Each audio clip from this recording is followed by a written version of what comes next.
हाँ तो नमस्कार दोस्तों, आप देख रहे हैं रियल क्राइमर में आपके साथ रंजित नायक। उत्तर प्रदेश के हमीरपुर जिले में एक कॉलोनी लगता है पीडब्ल्यूडी।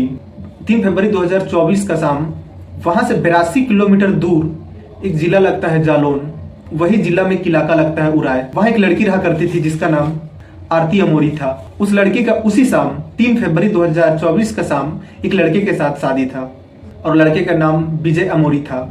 विजय अमोरी बारात के साथ लड़की के घर पहुंचता है उराय। वहां अपना धर्म के रीति रिवाज के हिसाब से शादी होता है।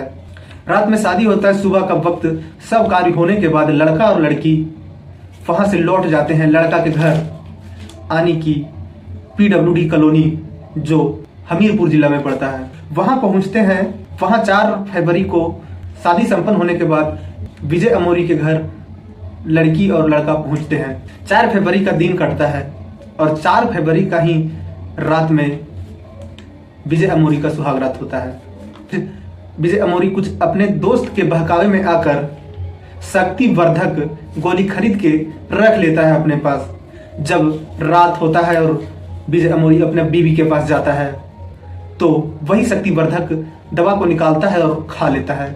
उसके बाद विजय अमोरी अपने पत्नी आरती अमोरी को रात भर प्राकृतिक और अप्राकृतिक दोनों तरह से छेड़छाड़ करता है।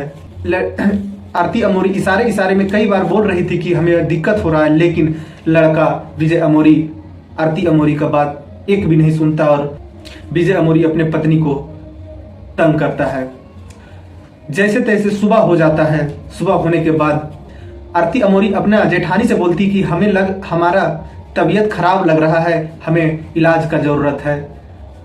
आरती अमोरी के जेठानी नजदीक के कोई लोकल डॉक्टर को बुलाती है और आरती अमोरी को दिखाती है। दिखाने के बाद डॉक्टर बोलते हैं कि हल्का फुल्का तबीयत खराब है, दवाई दे देता हूँ, ठीक हो जाएगी।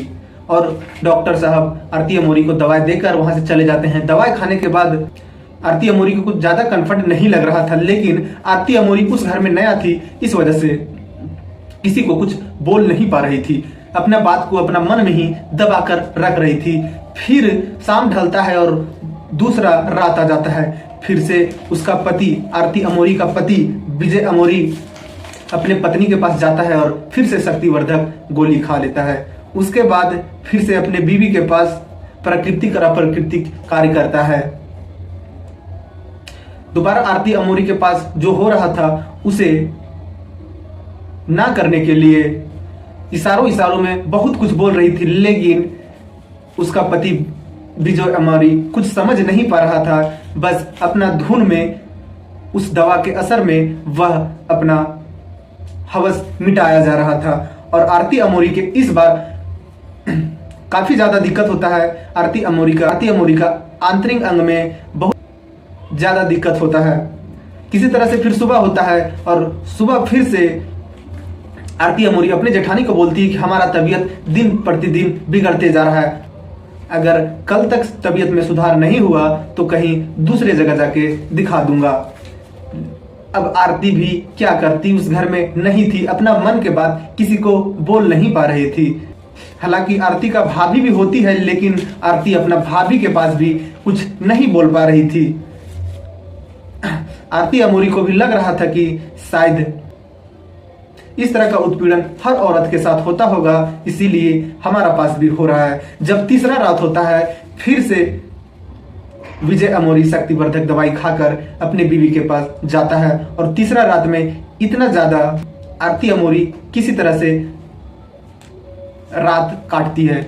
उसके बाद जब सुबह होता है तो अपना यहाँ ससुराल वालों को बोलते हैं कि हमें ज्यादा ही दिक्कत लग रहा है, अंदर से हमारा तबीयत और ज्यादा खराब लग रहा है। तो वहां ससुराल वालों तो आरती अमोरी के ससुराल वालों उनका भाई को फोन करते हैं और बोलते हैं कि तुम्हारे बहन आरती अमोरी का तबीयत कुछ ज्यादा ही खराब हो रहा है, इसे आप ले जाएं और कोई अच्छी हॉस्पिटल में इसका इलाज करावें। आरती अमोरी का भाई जो है वो 7 फरवरी को अपना बहन के ससुराल आता है और अपना बहन को लेकर जाता है कानपुर। वहां के नर्सिंग होम में अपना बहन को एडमिट करता है। एडमिट करने के बाद वहां के डॉक्टर लोग आरती अमोरी का इलाज चालू करते हैं। इलाज के दौरान आरती अमोरी का भाभी आरती अमोरी से मिलने जाती है। उससे पूछने लगती है कि अचानक इस तरह तबीयत खराब होने का क्या कारण है। आरती अमोरी तो नहीं बोलना चाह रही थी, लेकिन बार बार जब उनकी भाभी आरती अमोरी से पूछती है तो आरती अमोरी बताती है कि हमारे साथ हमारा पति शक्तिवर्धक दवाई खाकर इस कदर दवाई का असर उन पे था जो मेरा एक भी नहीं सुने और जो उनका मन में आया वो करते गए, उसी वजह से हमें दिक्कत हो रहा है। और 7 तारीख को आरती अमोरी उस हॉस्पिटल में एडमिट होती है। इधर आरती अमोरी का इलाज चल ही रहा था और 2 दिन बीतने के बाद 9 तारीख जब आता है तो आरती अमोरी का तबीयत और ज्यादा खराब होने लगता है और 10 तारीख को दोपहर में आरती अमोरी इस दुनिया को अलविदा बोल देती है। यानी आरती अमोरी हमेशा हमेशा के लिए इस दुनिया को छोड़ देती है। आरती अमोरी का मौत हो जाता है। इसके बाद आरती अमोरी का भाई डॉक्टर से पूछने लगता है, लेकिन डॉक्टर आरती अमोरी का भाई को कुछ ज्यादा नहीं बता पाते हैं। जब यह बात पूरा शहर में फैलता है कि एक लड़की का शादी आज से 7 दिन पहले हुआ था और अचानक तबीयत खराब होने की वजह से उस लड़की का मौत हो गया है। मीडिया वाले उस हॉस्पिटल में पहुंचते हैं और उस हॉस्पिटल के डॉक्टर से पूछताछ करने लगते हैं। डॉक्टर कुछ ना बता रहे थे, लेकिन जब एक डॉक्टरनी से पूछताछ करने लगते हैं मीडिया वाले तो डॉक्टरनी बोलती है कि हम जो भी बोलेंगे ऑन कैमरा में नहीं बोलेंगे। तो कैमरा हटा दिया जाता है। तब वह डॉक्टरनी मीडिया वालों से बात करती है। डॉक्टरनी बताती है कि हमें आरती अमोरी को देख कर लग रहा है कि इसके साथ गैंग रेप हुआ है, इसके साथ कई लड़के मिलकर एक साथ रेप किए हैं, जिस वजह से आरती अमोरी का तबीयत बहुत ज्यादा खराब हो गया है, इनका इंटरनल पार्ट डैमेज हो गया है।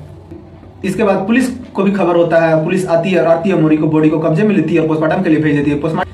पोस्टमार्टम रिपोर्ट में आता है कि इसके साथ लगातार कई घंटे तक संबंध बनाए गए, जिसके कारण आंतरिक पार्ट्स डैमेज हुए, जिस वजह से इस लड़की का तबीयत खराब हुआ, इस लड़की का मौत हो गया। अगर तुरंत ही इस लड़की का अच्छा हॉस्पिटल में इलाज हुआ रहता तो इस तरह इस लड़की के साथ घटना नहीं घटता। इधर पुलिस विजय अमोरी के घर जाती है और विजय अमोरी को उठा लेती है। उठाने के बाद विजय अमोरी से पुलिस पूछताछ करने लगती है। विजय अमोरी बताता है कि आरती अमोरी शादी से पहले ही उसका तबीयत खराब था, एक बीमार लड़की के साथ हमारा शादी जबरदस्ती करा दिया गया। पुलिस हालांकि छानबीन कर रही है, लेकिन आरती अमोरी का भाई का कहना है कि जो आरती अमोरी के साथ हुआ है उस सच्चाई को सामने लाया जाए और जो इसमें दोषी पाया जाएगा उसे कड़ी से कड़ी सजा मिले। पुलिस इस मामले की छानबीन कर ही रही है, लेकिन एक लड़का इस कदर अपना दोस्त के बात पे आकर शक्तिवर्धक दवाई खाकर अपना बीवी को महज 7 दिन में ही जीने का हक छीन लेता है। शादी के दौरान एक लड़का तो कसम खाता है कि हम अपनी बीवी को 7 जन्म तक साथ रहेंगे और 7 जन्म तक सुख दुख में साथ रहेंगे, लेकिन महज 7 दिन में ही यह लड़का एक लड़की को उसे जीने का हक छीन लेता है। खैर, इसमें जो दोषी पाया जाएगा उसे तो सजा मिलेगी ही। इस कहानी में इतना ही। जय हिंद, जय भारत।